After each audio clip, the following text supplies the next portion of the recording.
ڕێکخراوی قوتابیانی کوردستان ئاماری سودمەند بوانی ساڵی 2020 پرۆژە و چالاکیەکانی بڵاو کردەوە. بەپێی ئامارەکان سەرەڕای قەیرانی ڤایرۆسی کۆرۆنا و وەستانی کار و چالاکی بۆ ماوەی 5 مانگ، بەڵام زیاتر لە 29,000 قوتابی لە پرۆژە جیاوازەکانی ڕێکخراوەکە لالق و ناوەندەکانی لەسەرجەم شار و شارۆچکەکانی کوردستان سودمەند بوون. بەپێیەوە ئامارەی ڕێکخراوی قوتابیانی کوردستان بڵاوی کردوێتەوە لە پرۆژەی ڕێگای زانکۆی ساڵی 2020 کە تایبەتە بۆ قوتابیانی دەرچووی قۆناغی 12 ئامادەین و دەچنە زانکۆ و پەیمانگاکان 8,000 قوتابی سودمەند بوون.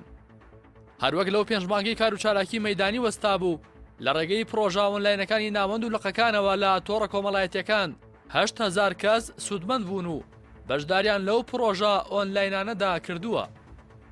لە پرۆژەی سمبولی نوریش کە تایبەتە بە باڵاپۆشی 3800 قوتابی ئافرەت سودمەندی پرۆژەکە بوون.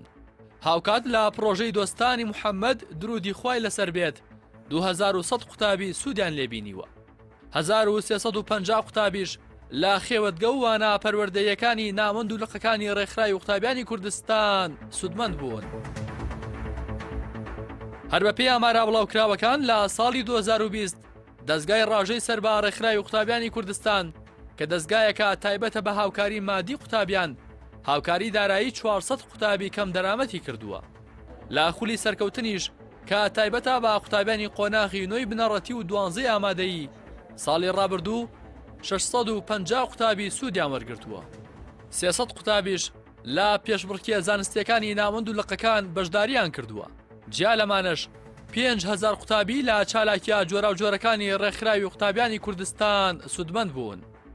کۆی گشتی سودمەندبووانی پرۆژە و چالاکیەکانی ڕێکخراوی قوتابیانی کوردستان لە سەرتاسەری کوردستاندا بۆ ساڵی 2020 29,600 قوتابی بووە.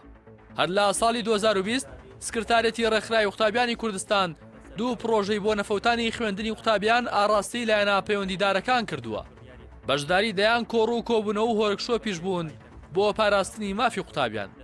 لە خەڵاتکردنی یەکەمەکان و قوتابیا سەرکەوتوەکانی دوا قۆناغی ئامادەیی ڕێکخراوی قوتابیانی کوردستان توانی بە سەرجەم ناوەند و لقەکانەوە 170 قوتابی و خانەوادەکانیان بەسەر بکاتەوە. سکرتارەتی ڕێکخراوی قوتابیانی کوردستان لە بڵاوکراوەکەیدا ئاماژەی بۆش کردووە بەهۆی پابەندبوون بە ڕێکارەکانی خۆپارێزی و تەندروستی هەموو جۆرە چالاکیە جەماوەریەکانی وەک فیستیڤاڵی ئەوین و ئاهەنگ و کۆڕ و سیمینارەکانیان ڕاگرتووە. لەو ماوەیەدا تەنها سوودیان لە سۆشیال میدیا و تۆڕە کۆمەڵایەتیەکان بۆ خزمەتی قوتابیان وەرگرتووە.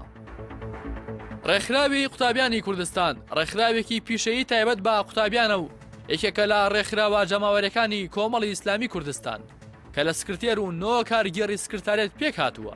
هەروەها خاوەنی 17 ناوەند و 100 لقە لە سەرتاسەری کوردستاندا.